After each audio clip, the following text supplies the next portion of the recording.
Hello, and you are listening to Bill Murphy's Red Zone podcast. I interview leaders who inspire me in the areas of exponential technologies, business innovation, entrepreneurship, thought leadership, enterprise IT security, neuroscience, philosophy, personal development, and more. Welcome to the show.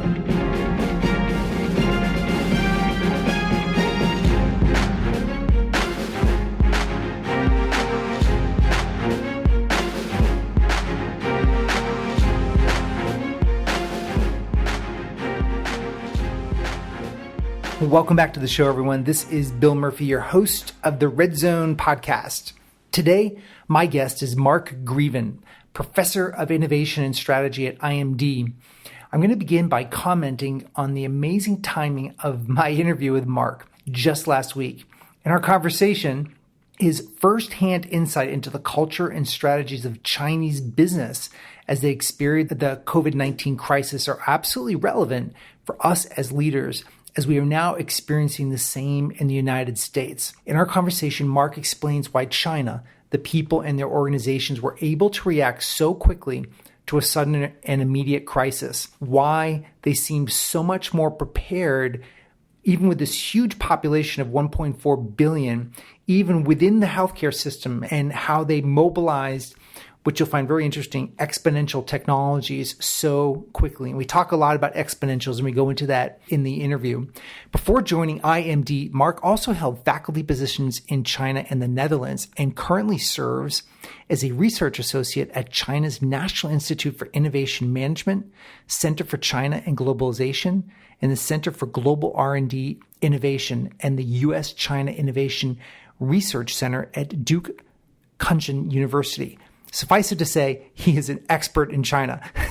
With a decade of experience in research, teaching, and consulting in China, Mark has learned how to organize innovation in a turbulent world, and through collaboration with innovative Chinese companies and entrepreneurial multinationals, he's explored novel ways of organizing, accelerating corporate innovation, and designing business ecosystems to thrive in times of uncertainty.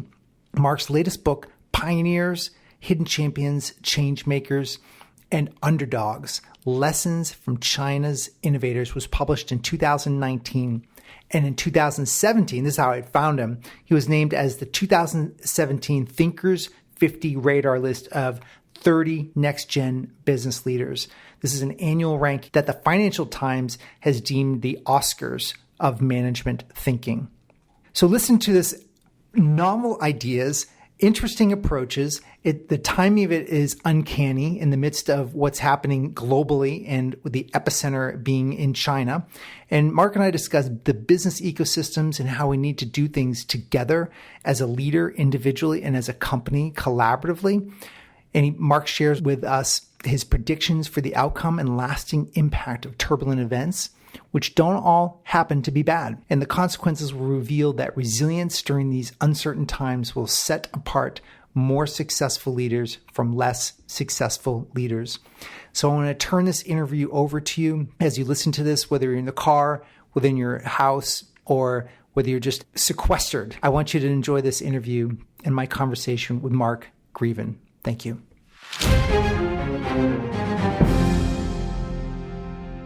So, Mark, I want to welcome you to the show today. Thank you. Happy to be here. So we're doing the introduction a little bit in reverse, but that's okay. We'll just rock and roll. So you were just saying you split your time between two major Chinese cities. Let's go into that. So basically, I spent the last 15 years in a city called Hangzhou and Shanghai, so two different cities in China, which are really kind of tech hubs and innovative hubs in the Chinese economy. And now I'm spent half of my time, let's say, in Europe and half of my time in China. So I'm really trying to build bridges between what's happening in China, what is really happening in China and other parts of the world. Oh, that's fantastic. So, I think what's great about having you on the program today is really getting out of the politics and into reality. And I think there's been a lot of fear in the United States about China, and certainly over the past 10 years, 15, 20, about the theft of intellectual property. But I don't want to spend time on that. I want to spend time on what can we learn from some of the Chinese companies moving forward, especially as it comes out with the with the virus and how these organizations are responding to these threats. And maybe we can talk about that as a launching point as we meander down some other topics. Sure. Sounds good to me. I mean, as more as we, can kind of leverage the experiences of Chinese companies and Chinese entrepreneurs like today, how they respond to the crisis, I mean, the better it is for everyone, right? So sounds like a plan. So one of the things that I've been searching for is I just received an email from an organization that I respect, and Peter Diamandis, and he talked about the 7. Well, actually, it wasn't him; it was another author, but they shared it out on his channel. It was the 7 technical strategies that China's using to respond to this, and they're using drones and robots for touch-free servicing and biotech, like unprecedented biotech response to the challenges of the virus containment and virtual classes and such. And I just wanted to see where you're seeing some of these kind of unprecedented responses to the virus in China right now. Yeah, that's a great question. I mean, I think what we always have to realize when it comes to China is, forgetting about, the specific political setup and everything, is that, Chinese companies and Chinese people, and obviously the Chinese government is very, very good at execution. They're executing strategies super quick, and they know how to do that. So they can mobilize large amounts of people, with the right incentive, to make things happen. And I think that's what we see generally during this crisis. And the crisis for China obviously is already more than 2 months, or even a bit more than that, ongoing. And in these last 2 months, we've seen really interesting responses, for instance, in the healthcare sector. So, it's not a secret that the Chinese healthcare system is not perfect. I mean, it's a huge population. It's dispersed throughout a huge continent almost. It's obvious that Chinese healthcare system cannot be compared to, let's say, a German or a Swiss healthcare system. So what you see actually happening is that besides the massive and quick response that actually the Chinese local authorities showcased, we see lots of established healthcare players. So this could be companies in the healthcare sector, but also, for instance, insurance companies like Ping An, moving really rapidly in kind of providing solutions for civilians, for people, for individuals on the ground, to help them with all kinds of healthcare related questions.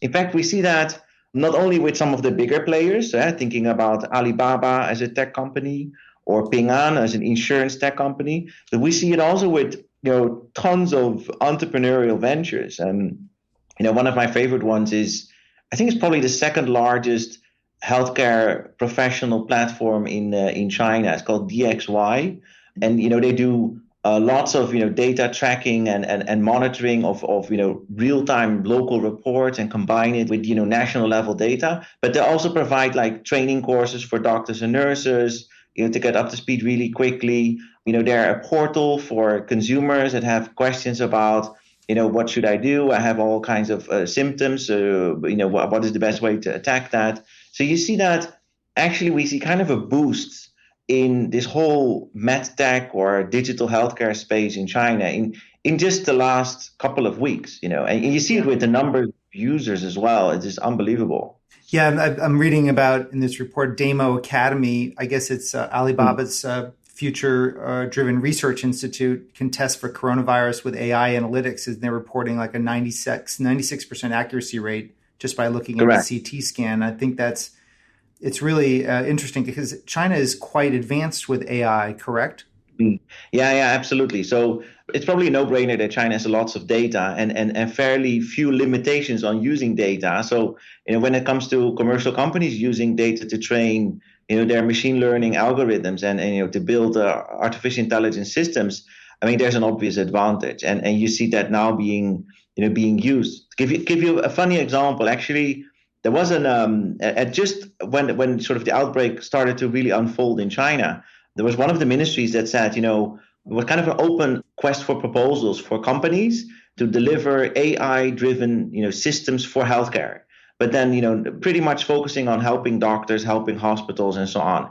And it was within less than 2 weeks or so, there were over 300 different new AI-driven solutions, including robots, including disinfection systems, using CT scans and artificial intelligence, image recognition. So within no time, it was actually a lot of technology mobilized, which means, in fact, there was a lot already available. A lot of this artificial intelligence technology in applied form was available in China.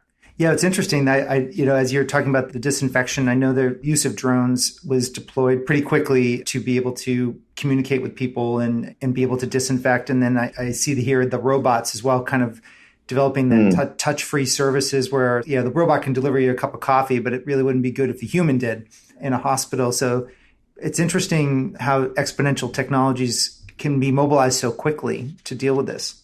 And I think this is one of the features of what digital technology can actually do. And a feature of it is it's really quick to scale up. And I think that's what we now see. When it's really needed, solutions driven by digital technologies are just really amazing in the speed by which they can reach scale, can spread across large groups of people, across cities, across continents, hopefully. And so it's like, I think we really see that in the case of this particular crisis, that digital technology and companies that embrace this digital technology are really moving ahead. I think it's a great case of showing how technology can do something good, and that's important because we have often talked about how technology and digital is also bringing all kinds of worries. But I think in this case we can see the good side of it. That's a good point. I run a security company, and it doesn't take a great leap of imagination to see, the dark side of the use of some of these technologies. And certainly when in times like this, you can really lean into, okay, how can we use these as our helpers and as our friends, these technologies to be able to scale capabilities fast, because that's really what we need. And even I was reading about virtual classrooms, and part of the conversation I'm having with my CIOs this afternoon is really, what's the future? What does it mean to work from home? What does it mean to work remotely? What does it mean? How do we define that? Because now we're essentially colliding all of the kids, which I have kids in both middle, high school, and in university, and now they're all home. And now I have 40 employees, and we don't have everybody deployed at home yet, but we definitely have had a boost in people working from home. And what does it mean? What does that mean? And what are your thoughts on remote work and this whole kind of collision of having to kind of redefine how we learn as a society?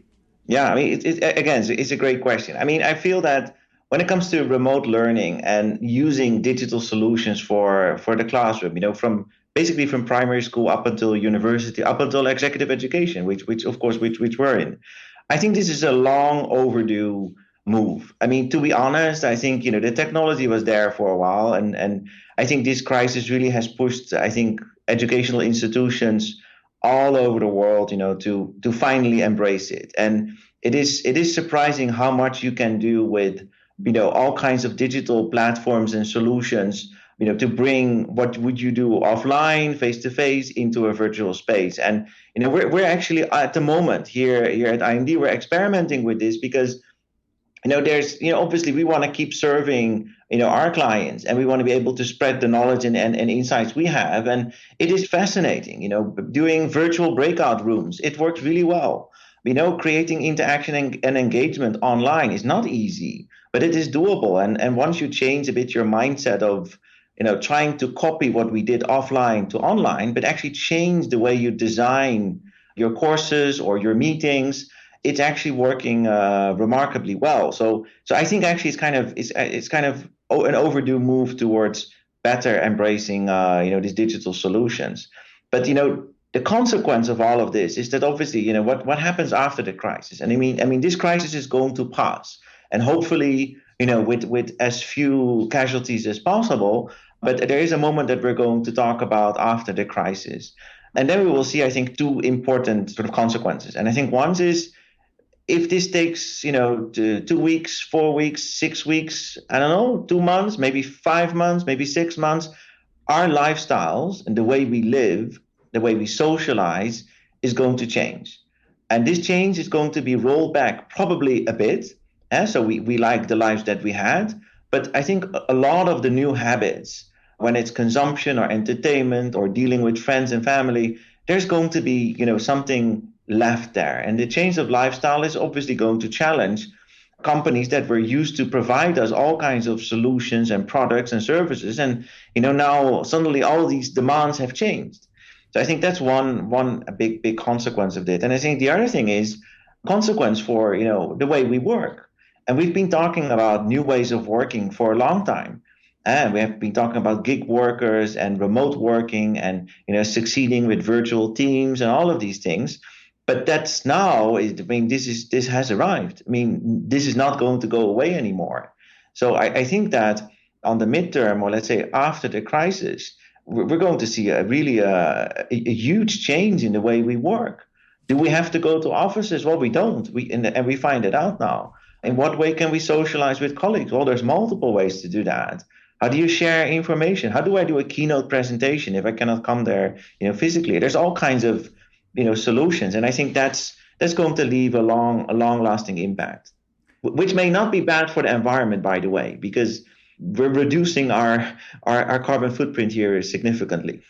Well, one of the themes from today is, how looking back, I think this is an important exercise for people and leaders in particular that are leading groups of people. But even if you just happen to be leading yourself, if we're looking back a year from now, if we fast forward ourselves a year into the future, 2 years, 3 years into the future, and look back, how would we define success for ourselves, our companies, and our families moving forward? Like, what has happened to make it a great success? And will the leader use this opportunity to actually redefine what they wanted to do anyways, but now this event forces their hand? Yeah. No, I completely see where you're coming from. I think when we look back later, I think we will see that, the successful leaders, the successful executives, entrepreneurs, and businesses, they really learn what is the meaning of resilience through uncertain times. And we've been talking about leading in turbulent times also for a while, and now we are in a highly turbulent time. And I think resilience, being able to deal with, moving pieces continuously, is something that I think will set apart, the more successful leaders from the less successful leaders. And to be honest, this for lots of Chinese entrepreneurs and lots of Chinese people, this is nothing new. They were used to, continuous dynamics, uncertainty, changes since the opening up, since the late 1970s, early 80s. So, I think that's something that when we look at, European, American, North American based leaders, that's something really going to, prove to be a very important skill.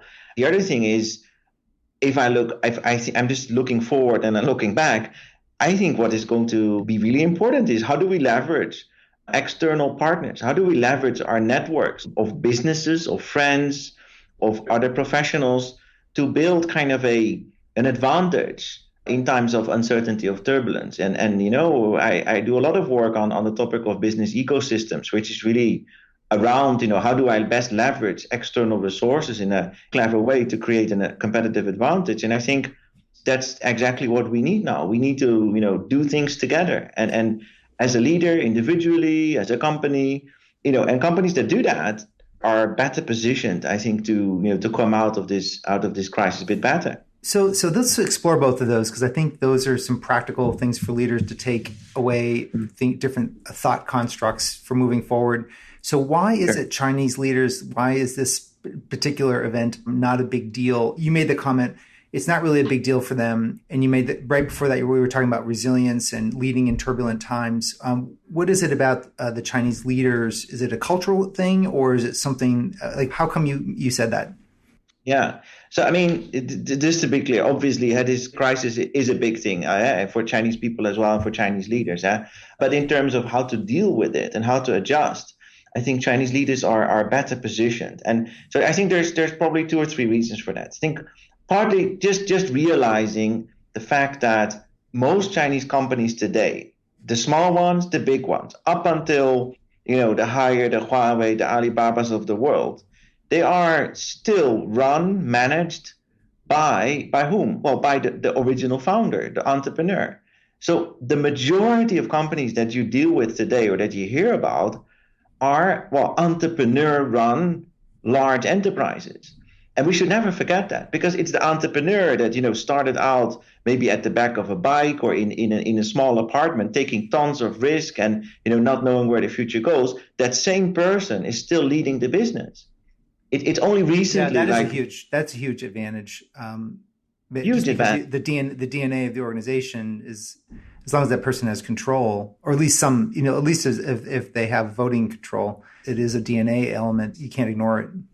This you cannot ignore. This for me, I think, is always one of the most important insights about why Chinese companies are, even with 100,000 employees, more entrepreneurial. Is because the entrepreneur is still calling the shots. So the question is then, how do you mimic that in other non-entrepreneur-led organizations? How do you create that type of entrepreneurial spirit inside other organizations? So I think that this is one component. There's also a cultural component. I mean, let's be really honest here. Chinese leaders are very strong leaders. And this is, then I put it nicely.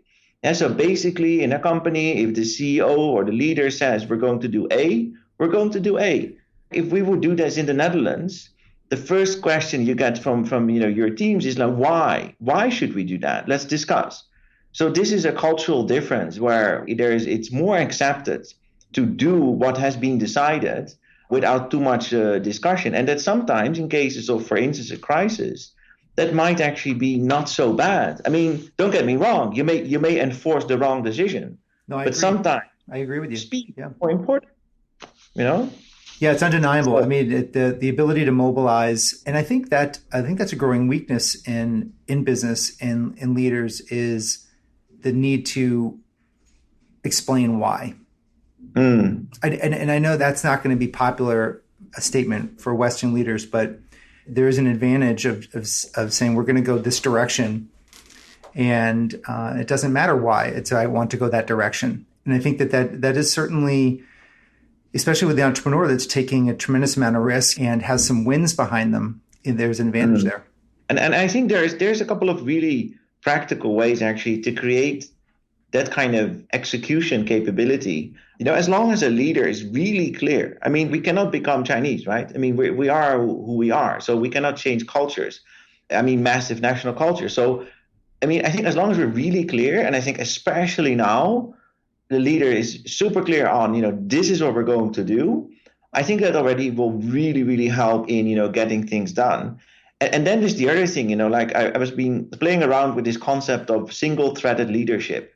This is often used in entrepreneurial companies, and recently you see it in some of the tech companies in the US, like Amazon as well, where they basically say, a leader only gets one specific assignment with one particular budget and one particular deadline for one deliverable. And that's all it is. Nothing else. And then this person can decide who is in the team, what he wants or she wants to do, who to mobilize. It doesn't matter. So it's called single-threaded because it's basically this one thing to do, and it is super sharp focused. And then it's almost like an entrepreneur. Here, this is my idea. Let's make it happen. And I think I love that. Another idea. Why I love that is because it blasts through a ceiling of complexity. I talk about this quite a bit with my tech leaders and businesses, and they're one of the few positions that senior management positions that spans the entire business and has an impact, dramatic impact, and other than human capital, the biggest expense. And you sit there and go, you can get mired down in the complexity. But I love this concept of single-threaded, because if you truly give a high-performance leader a single-threaded outcome and you do an 80-20 analysis on that, and you're like, wow, if we just execute on this one thing, that is our 20%. Or maybe there's a group of leaders maybe there's 4 leaders that have 4 one things, but when you put those 4 one things together, it's the 20% that gets you 80% of the result. And it's a really quite interesting way to think about it. And I can give you, if you like, one actually example, very recent example from a Chinese company in the automotive sector, which of course today is a sector which is really tough times, right, for automotive. So there's one company, it's called BYD. I think you probably heard about this. They're pretty large in China. It's an automotive company that started building batteries and then moved on to do other things and to build actually cars. So what this company did, it took them literally 1 week to now become the world's largest producer of mouth masks and disinfection gel. I love that. So, and then of course you can say, yeah, that's just opportunism, right? People now, companies wanna do that. And then I say, yes, well, yes, it is opportunism. Money does talk, and definitely in China. But how do you make that happen? And why is it a BYD, so a Chinese car company, doing it? And why is it not, I don't know, Volkswagen or anybody else? Because technologically, I mean, it's a no-brainer. Because, if you make cars and you make batteries for cars, for electric cars, you have so-called clean rooms, right? And you need clean rooms to be able to make mouth masks. So basically, there's lots of companies that have that. So how did this decision come about? And how could they do this in a week? And this, for me, is an example of this single-threaded leadership, although probably in China they would not call it like that. So what happened at one evening, it was actually the Chinese New Year's evening. The boss, so the CEO of the company, the founder, wrote a message on WeChat, so the Chinese chat app, to his 11 division heads, so basically 11 VPs. And that was on a personal messaging platform. So basically said, okay, I want to be able to make mouth masks as quick as possible. And which of these 11 business units are going to do it, I don't care. You figure it out. But the one that wins the quickest gets a huge bonus. And then these 11, business unit heads, and they could be in charge of all kinds of things, right? But maybe it has nothing to do with producing cars. They started to work, and a week later, and one of the units says, okay, we can do it. And they started actually making the machines to make these mouth masks. Wow. So for me, that is a leader that is really clear, this is what we're going to do, gives full authority, empowerment to his leadership team, and very simple, I just want to do this one thing. And the result is 1 week later, we have this. Yeah, the clarity is so important. Right. And then ask yourself, which leader, and this, I think leaders also can ask themselves in their organization, how often do you have a situation where the CEO on WhatsApp, with 11 of his or her biggest executives, just writes a message on Christmas Eve and says, let's do this. And then it's one message done. So this is not a typical way of communicating either, I think. It is a very efficient, very quick, it's very informal if you think about it. I love that. It's, I don't know if you know this, but yesterday Elon says, well, if you guys, because a ventilator mask is one of the huge issues that they're anticipating is going to happen in the US, running out of very fast. And so Elon is like, well, I'll turn my factories into mass manufacturing. And exactly. And all of a sudden, there's no doubt, I haven't tracked it since yesterday or the day before, but the clarity of the intent of, okay, well, we're not going to build spaceships. We're just going to go build masks. But I think that from a leadership perspective, the leaders listening to this can be, okay, where can I take this type of 10X thinking and deploy it with my team? If you're not the CEO, you do lead a team, how can we change the thinking paradigm to solve a bigger challenge? And, you just referred to in one of your comments, something very interesting. So we're not making, spaceships, but we're going to make, other things. And I think sometimes what Chinese companies have no difficulty with is to change strategic priority overnight. So, and this is because Chinese companies have been extremely driven by the market, by customers. So in a black and white way, most Chinese companies would start with, whatever the customer wants, I make. And that is a bit of an exaggeration, but the general mindset is, whatever is needed, we make it. And actually that forces business models around whatever is an opportunity in the market.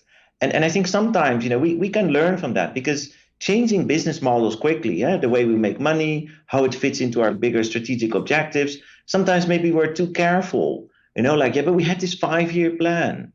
It doesn't fit in this plan. We had a portfolio plan. It doesn't fit in the portfolio.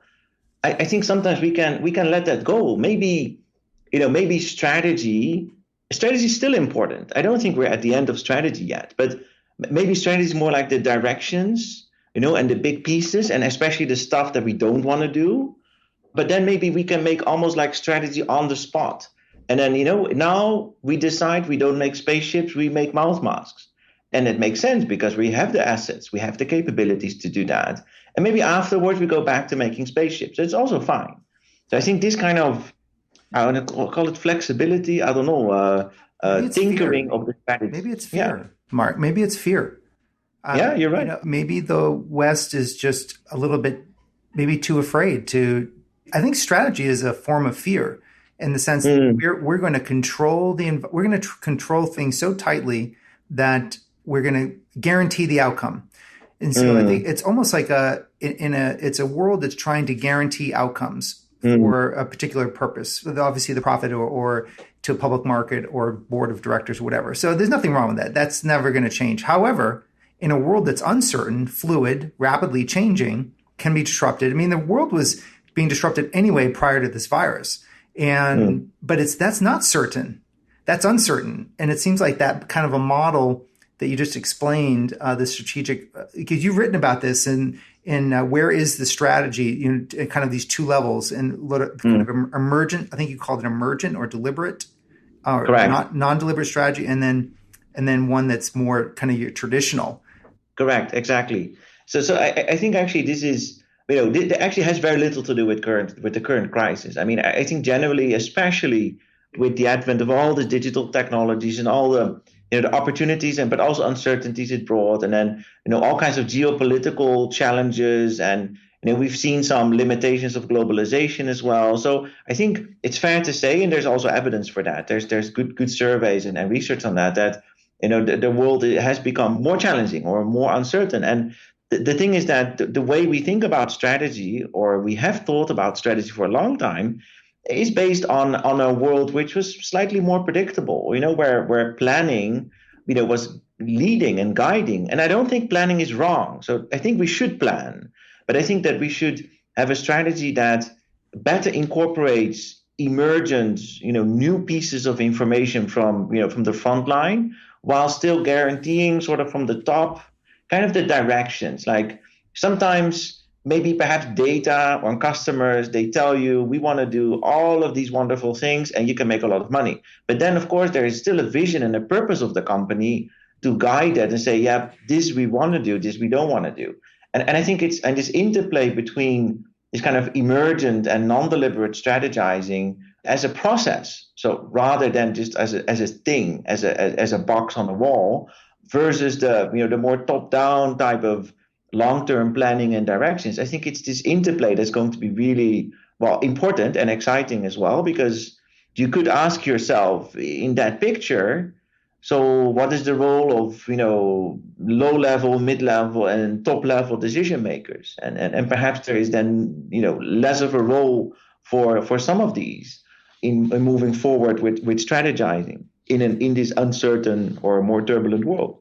What I found really interesting is, as I was reading about more of your philosophy, you had just published an article about how this movie called Lost in Russia Correct. was being, I can't pronounce the name of the company, but the company that publishes this movie, Lost in Russia, they were hoping for a really big debut across China. And maybe you could tell that story, because TikTok is a massively exponentially growing app with my kids, and it actually is a really fun way to express oneself on a platform. I know it's a Chinese founded organization, but now it's popular in America with American teens. Maybe I'll let you tell the story, but it's a really powerful example of collaboration. So I find it super interesting as we tie this together. Is yes, you have this top-down society which says, we're going to go charge that hill, and everybody lines up, and that gives speed and advantage. However, you also talked about collaboration, and this is a perfect example. And I was hoping you could talk a little bit about it.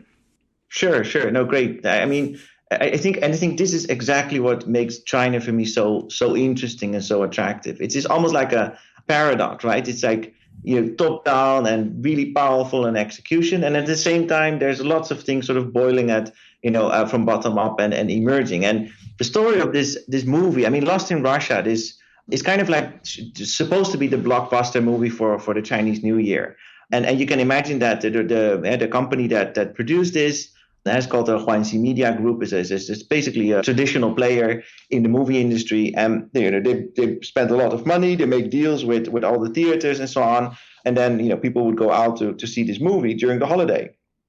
But then obviously that was not possible, because basically everything was closed down. So the movie theaters were closed, and it could have been kind of a huge loss for this company. And then basically what they did is, they said, okay, this is not good. What can we do? And then they basically took, kind of a leap of faith. They connected with a fairly unlikely partner, which is ByteDance.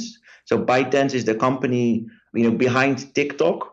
So it has a number of fairly successful apps in this space. And TikTok is one of those that is international, also very well known. So they contacted this, and ByteDance and TikTok in particular, it's basically short videos. So it's 15-second quick videos, and you swipe through it.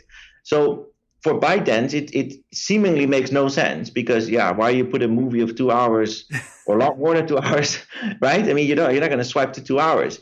So it was kind of an unusual thing, but in the mind of the producers of Huanxi, they said, well, we need to change our distribution approach, and everybody's playing with TikTok. So how does this make sense? Can we make sense of this? And then it took them 24 hours in total from having the idea to launching the movie, a 2-hour feature film movie on TikTok. The story obviously is more complex because in the 24 hours, they did not only, manage to change each other's business models, because basically for Huanxi, for the producer, it was basically completely changing their distribution approach.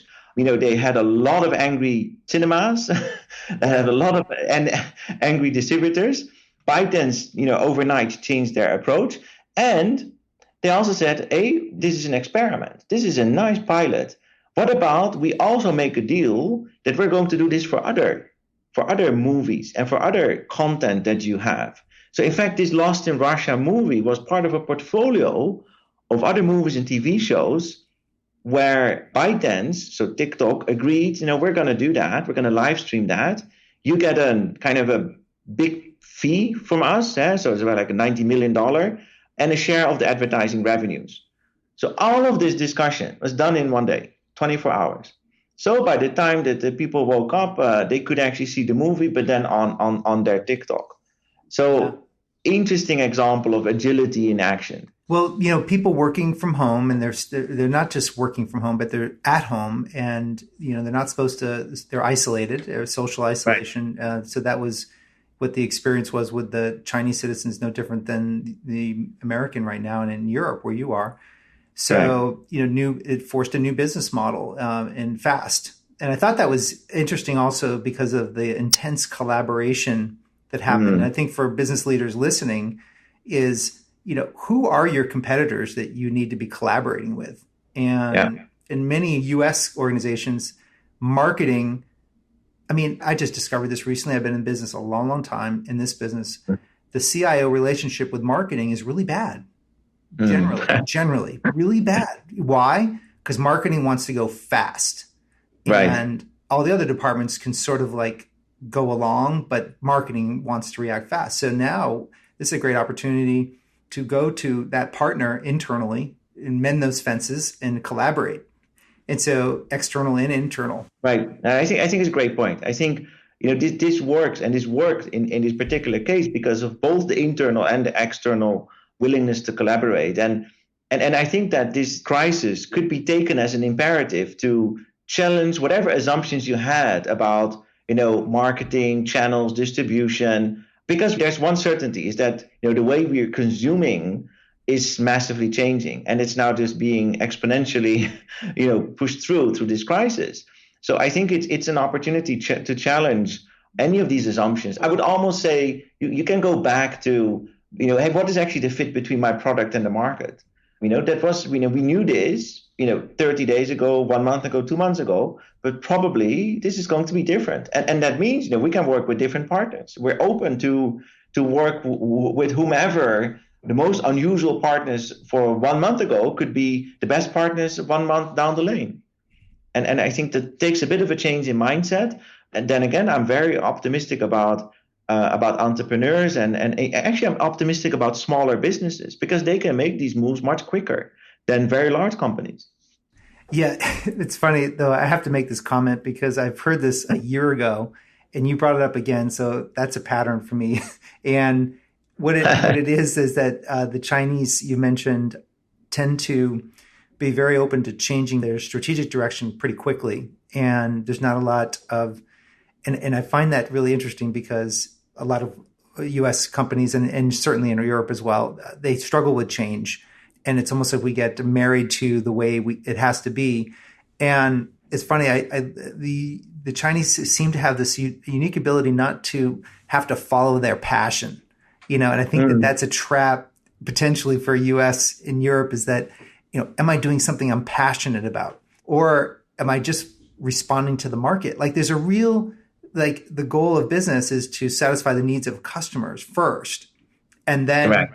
You can ask questions about your passion like later. But I'm not sure the Chinese really care much about whether this is something they're passionate about or whether it's just respond to the market need.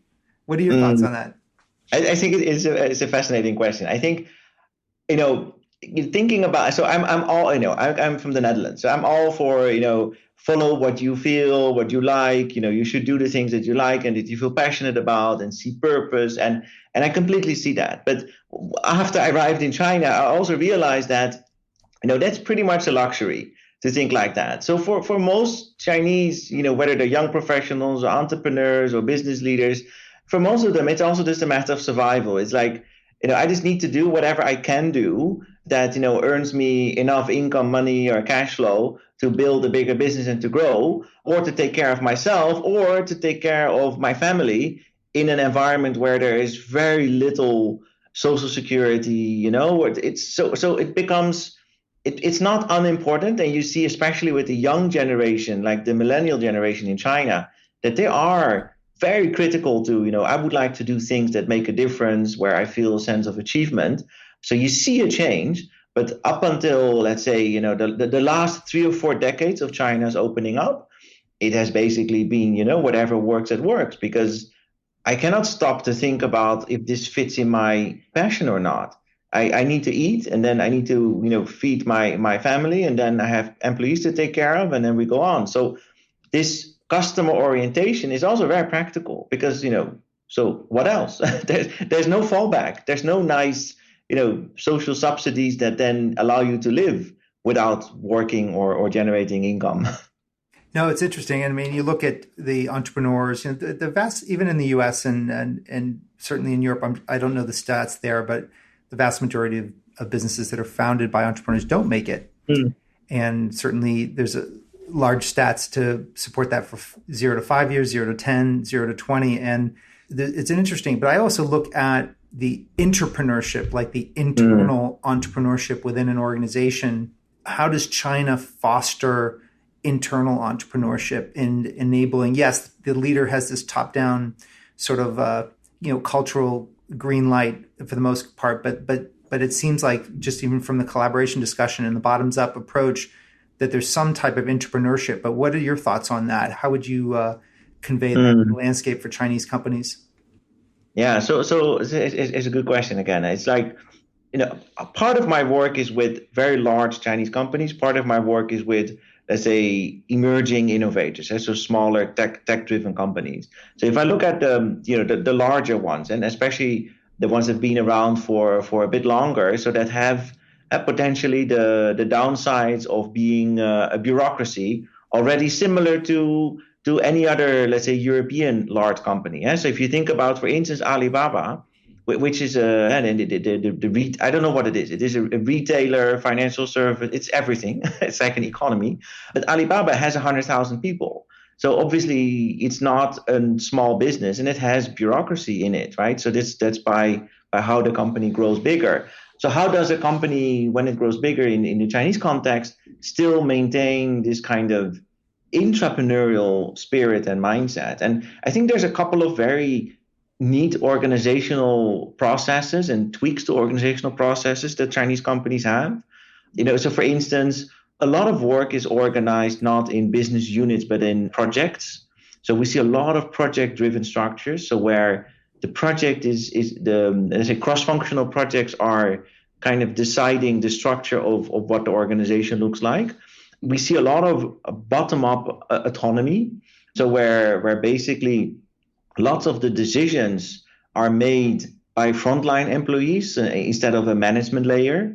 So which gives a lot of feeling of responsibility and, of course, also of risk, but at the frontline workers and employees. We see all kinds of practices such as, making everything into a game or a competition. So we see this in Tencent, we see this in Ping An, we see this in Alibaba, where sometimes 5 teams get the same assignment and they compete. This creates an internal competition, which obviously then the more entrepreneurial employees or leaders then tend to win. So this kind of parallel projects, which is not always efficient. So maybe you don't want to have 5 teams work on the same thing, but it is certainly effective for creating a culture of entrepreneurship. And I think overall speaking, within the last decade, almost 2 decades, we've seen a lot of very successful entrepreneurs like Jack Ma or Robin Lee or Ma Huateng from the big tech companies really becoming examples and like the heroes of, I want to be like him. I want to be like her. We should not forget, actually, in the Chinese context, there's a lot of successful female business owners and entrepreneurs. So I think that also sets examples in the private sector for, being entrepreneurial is something good. It's fine to take risk, etc. This is not the case, however, when you go to the state-owned sector. So for me, China is almost like 2 economies, the state sector and the private sector. Just today, the private sector happens to be bigger in terms of GDP contribution and output and so on than the state sector. But obviously, the state sector is still a very, very significant component of the Chinese economy. And there we see completely different pictures. Yeah, but we have to still remember it is a communist society, correct? So this is like a grand experiment for them, exactly. For the Chinese, right? I mean, this is unprecedented in the sense that I don't think we have is there a model out there for a communist country to try to have a secondary wing, which is more Western? Yeah, I mean, in a way, it is a miracle, right? I mean, it goes against everything that we know or that we think we know about the theory of a communist-run country. But we can never forget that the Chinese government and the way of governing has evolved tremendously since, let's say, the 1950s.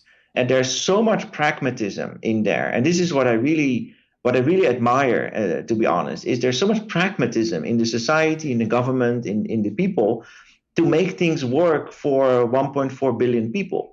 And, if the private sector can play a massive role in providing employment, building important technologies, then that is fine, even in the setup of, the particular type of government that China has. And I think it's that mindset that, maybe it doesn't fit the label, but it works. So we do it. I think that's really, really interesting. And that's, I think, also really important to know about China. China today is not China from the 1950s. Chinese government, in many, many ways, are technocrats, are people that know stuff, very well educated. So I'm not saying that what they do is right or wrong. This is all personal opinion. But I think there is something to it, and it has evolved over time. And from a value point of view, principle point of view, we can disagree, and we should disagree. But it doesn't matter. This pragmatism to make things work, I think, is so deeply embedded in China's society that's therefore the private sector can be the equivalent of, I think it's close to 70% of contribution to GDP today. Yeah, I think the pragmatism, what a fantastic word. Just even in the last part of our conversation on passion and purpose. And, there's a real pragmatism to just taking care of the needs of your customer, just like the old days back in, when we were just farmers and we were putting shoes on horses. It's okay. You need 4 shoes on your horse and you got to do a good job. And as craftsmen and you just take care of the customer. It wasn't like whether I liked being that or not, or it was really, it's very pragmatic. It's not overly thought through. And I think that certainly gives an advantage. There's always 2 sides to this. And I don't want to get too much into the other side of the coin, but I do want to get your thoughts on the copycatting, because this is an innovation podcast in large part. And it's interesting. I often tell people you can innovate with a process, a procedure, but there's a difference between innovation and copycatting or just coming up with a new way to spin that wheel versus actually inventing something the market has not seen before. And what do you think right now within China and what we can learn across the world is what's really needed, inventing the new, or is it more just reinventing the old? Yeah, no, it's a difficult question, huh? So, I think when it comes to, if we look at China in the last 20, 30 years, and a big part of that period was driven by copycat behavior. So basically taking something, either copying it one on one or just improving and adjusting it for Chinese needs.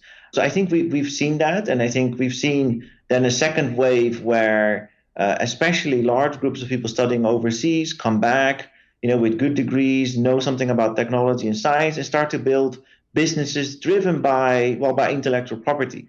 So we've seen in the last 10 years or so really a strong move that protecting intellectual property has become really important, not because of international politics, but because Chinese companies are afraid other Chinese companies steal their IP. And I think that grassroots push has been really massive.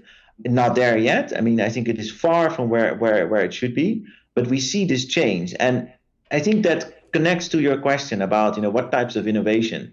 I think where China is therefore very strong at is applications. So, using technologies that they either, find, borrow, license, in some cases, borrow in the wrong way, and then adapt it to applications that are useful for customers or for people. I think we see a lot of that. And I think it's actually one of the biggest strengths of Chinese innovation is just this way of always finding applications for technologies that are out there.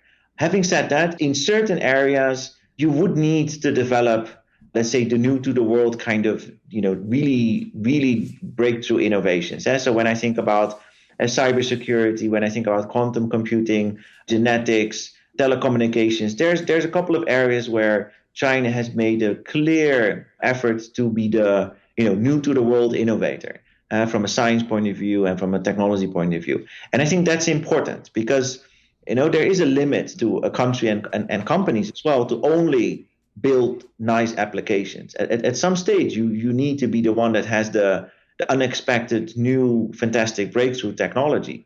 And I think we see that happening in sectors and areas of science in China more and more, but let's say mostly in the last 5 to 10 years. Yeah, it's interesting. They're making that shift into AI and quantum computing and genetic engineering. Yeah, that brings up a whole set of questions for me. I was just I kind of think about this designing a new human race, and I know there's some guardrails in the West about what we can do from genetic engineering. There's some guardrails with AI, Right. with privacy and such. And I think there's also sort of this arms race, which again, fear is a big motivator. And certainly in the militarization of technologies and the ability to create a sort of designer human race by genetically altering ourselves, for our whole experience, it's been, God that can adjust us. Now, potentially we can jump in. And I don't think there is guardrails in China around either one of those. Is there, like there is in the West? I mean, much less. So this is the downside of pragmatism. So there's no limits. So there's, and I say that exaggerating. So there are discussions, and when it comes to, for instance, this particular incident of the cloned human embryo, there was huge backfire in China, actually. Like, hey, this is wrong, we shouldn't do this, and we need to regulate this and so on. So I think there is, and I think especially in let's say in the society. But having said that, it is an economy still emerging, and with that I don't mean emerging in the sense of it's poor and it needs to get rich, but emerging in the sense of figuring out what institutional framework is the best framework to regulate a growing economy, a very large economy, and regulate it, but not limit it too much. And I think the finding this balance of what is the right institutional setup, I think we're not there yet. I don't think that China has figured that out completely, and it is kind of an ongoing process of reforms and figuring out what works. I don't think that, or I don't believe there is a kind of a fundamental reason why China would not go for regulating and being part of those discussions, and they increasingly are, and I think that's good, because if China is not part of the conversation, and this is generally when it comes to speaking to fear and all these kind of things in a geopolitical sense, China has to be part of the conversation. The worst case scenario is that everybody's going to do things on themselves. I mean, especially with these big topics. And I was watching this kind of a TED talk on gene editing, and this is really scary. And there's no physical boundary. It can fly everywhere, anywhere. So I think having everybody at the table is really, really, really crucial. And this goes from sustainability to climate change to AI and ethics and all of these discussions. And I think that's where we need to go to. And we need to accept that the person sitting at the table, being China in this case, is just going to have a different perspective. And we have to deal with that. Yeah. Yeah, almost like a Geneva Accord that we had for ethical behavior in war, if there's such a thing. But there was there were adhering to Geneva Conventions. We almost need the similar approach to some of these big topics, because these are game-changing type topics, not silly things. Exactly. Well, Mark, I want to wrap this up because we can go on and on. This is a unbelievable topic. It really is, some of the things we're talking about. But I you've just written several books, but one that in particular I'm going to put on the show notes page, and I have my my copy here that is called "Pioneers, Hidden Champions, Change Makers, and Underdogs: Lessons from China's Innovators." And you're one of the 3 authors on here, and so I'm going to put that on a show notes page. But as we wrap up, is there anything in particular, any message that you want my audience to understand that popped in your head that you're like, gosh, I really need to bring this up before we wrap up? Is there anything that came to mind? Nothing really specific. I mean, I hope that the work that I do, the academic work, helps to bring clarity and bridge China and Chinese innovators to the rest of the world, and I think that's important. And I really hope that everybody listening is willing to look a little bit beyond politics and see what's really happening, and then either decide, hey, that's not for me, or that's not for our business or our industry, but or decide, hey, this is an opportunity, and let's do something with that. And that's really also with the book what I hope to bring as a bit of a reminder of the role that China plays in global innovation. Well, I think it's important just to get to the facts, and I think that's where I found it so useful and helpful, is really dispelling the fears and the uncertainties around a certain country, and the innovation is coming from that country, and okay, where are things great, and where can we learn from this competitor and also this partner? Right. Exactly. So, well, this has been a lot of fun, Mark. I do so much appreciate your time for today, and we'll have to do a round 2 sometime in the future. That sounds good to me, and thanks so much for having me on, and keep in touch. We will. Thank you very much, Mark. Bye. So there you have it. This wraps another episode of Bill Murphy's Red Zone podcast. To get all the relevant show notes, please go to our blog at www.redzonetech.net/podcast. Additionally, make sure you go to iTunes and leave your comments in iTunes about the show. This helps our show rankings enormously, and it helps support the show. Until next time, I appreciate you very much for listening. Thank you.